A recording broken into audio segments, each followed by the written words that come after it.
Seorang selebgram di Denpasar, Bali ditangkap karena melakukan siaran langsung tanpa busana dari sebuah aplikasi online. Sepinya pekerjaan di tempat hiburan selama pandemi COVID-19 menjadi alasan pelaku nekat berbuat asusila.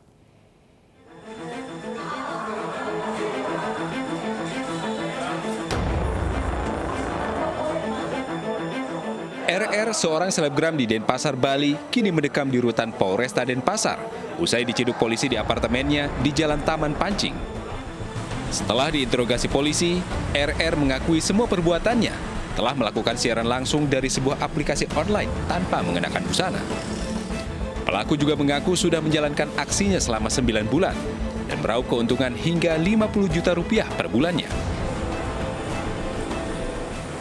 Dia sudah melakukan kegiatan ini selama kurang lebih 9 bulan, ya. Per bulan keuntungan yang diperoleh 25 sampai 50 juta. Melakukan ini kenapa dan apa? Sementara faktor ekonomi. Apa sebelumnya pekerjaan? Dulu kerja di KLC, di salah satu tempat hiburan karaoke. Selain menangkap pelaku, polisi juga menyita sejumlah barang bukti. RR dijerat Undang-Undang Nomor 44 tentang pornografi, serta Undang-Undang ITE dengan ancaman hukuman paling lama 12 tahun penjara. Dari Denpasar, Bali, Aris Wianto, Anyus melaporkan. Pemerintah kembali melanjutkan pemberlakuan pembatasan kegiatan masyarakat atau PPKM untuk menekan penyebaran virus corona. Perpanjangan PPKM dilakukan selama 2 minggu, mulai 21 September hingga 4 Oktober nanti. Dalam arahan diberikan Presiden dalam ratas terbatas hari ini, diputuskan bahwa dengan melihat perkembangan yang ada, maka perubahan PPKM level diberlakukan selama 2 minggu untuk Jawa Bali. Namun evaluasi tetap dilakukan setiap minggunya untuk mengantisipasi perubahan-perubahan yang terjadi begitu cepat. Ada beberapa penyesuaian dan juga pengetatan aktivitas masyarakat yang masih dilakukan dalam periode minggu ini. Antara lain, akan dilakukan uji coba pembukaan pusat perbelanjaan mal bagi anak-anak di bawah usia kurang dari 12 tahun dengan pengawasan dan pendampingan orang tua yang akan diterapkan di wilayah Jakarta, Bandung, Semarang, Daerah Istimewa Yogyakarta, dan Surabaya. Pembukaan bioskop dengan kapasitas maksimal 50% pada kota-kota level 3 dan level 2.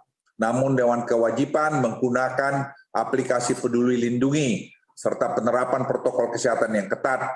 Kategori kuning dan hijau dapat masuk ke area bioskop. Yang tadinya hanya hijau saja, sekarang kita bisa masuk dengan kuning. Pembukaan pelaksanaan pertandingan Liga 2 akan digelar di kota kabupaten level 3 dan 2 dengan maksimal 8 pertandingan per minggu. Restoran di fasilitas olahraga yang sifatnya outdoor dapat beroperasi dengan kapasitas 50%. Perkantoran non-esensial di kabupaten kota level 3 dapat melakukan 25% work from office bagi pegawai yang sudah divaksinasi dan harus sudah memakai QR Peduli Lindungi. Teratas, Bapak Presiden mengingatkan akan 4 hal penting, yaitu kita harus berhati-hati terhadap varian baru, baik Mu maupun Lambda, dan perketatan di pintu-pintu masuk, baik dari udara, laut, dan darat, dan tentunya melibatkan seluruh stakeholder, dan tentu kita harus mengantisipasi terhadap varian-varian yang baru tersebut. Kemudian kegiatan-kegiatan terkait dengan testing, tracing, treatment, dan 3M, serta penggunaan aplikasi Peduli Lindungi harus digunakan secara intensif, dan wilayah vaksinasi yang rendah secara khusus di luar Jawa, Bapak Presiden memberi perhatian pada Sumatera Barat dan Lampung, ini agar terus ditingkatkan sehingga angka minimal 20% bisa dicapai. Kemudian juga Bapak Presiden memberikan arahan terkait dengan stok vaksin yang untuk segera dihabiskan dan tidak untuk ditahan, dan juga terkait dengan efektivitas dan fleksibilitas dialokasikan vaksin bagi TNI Polri menjadi masing-masing 25% untuk TNI, 25% untuk Polri, yang sebelumnya 20%, sementara 50% untuk Dinkes, baik itu provinsi maupun kabupaten kota. Dinas Pendidikan Kota Bekasi kembali memberlakukan pembelajaran tatap muka di sekolah pendidikan anak usia dini. Namun penerapan pembelajaran tatap muka dibatasi dengan protokol kesehatan.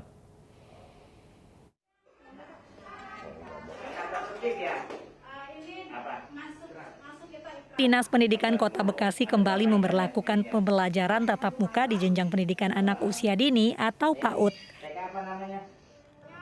Terdapat sejumlah mekanisme pembelajaran tatap muka PAUD, yaitu sekolah wajib menerapkan protokol kesehatan, izin dari orang tua murid, dan pihak sekolah harus bekerja sama dengan puskesmas untuk memperhatikan infrastruktur sekolah.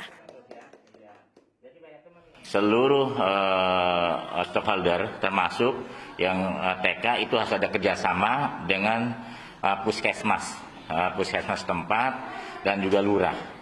Kenapa ada kerjasama dengan puskesmas dan lurah tempat? Karena untuk melihat, menilai kondisi infrastruktur yang ada di sekolah. Sementara orang tua siswa mendukung penuh pemerintah dalam pemberlakuan pembelajaran tatap muka saat ini karena murid cenderung sulit untuk belajar secara online. Alhamdulillah senang banget ya kita bisa belajar tatap muka lagi meskipun sekarang ini belum normal banget. Memang secara bertahap ini sih alhamdulillah bagus, suka begitu. Jam operasional dan jumlah murid tetap dibatasi, yaitu dari pukul 8 hingga 10 pagi dengan maksimal 10 murid. Dari Bekasi, Jawa Barat, Kevin Pakan, Maria Oba, Agus Dwi, iNews melaporkan.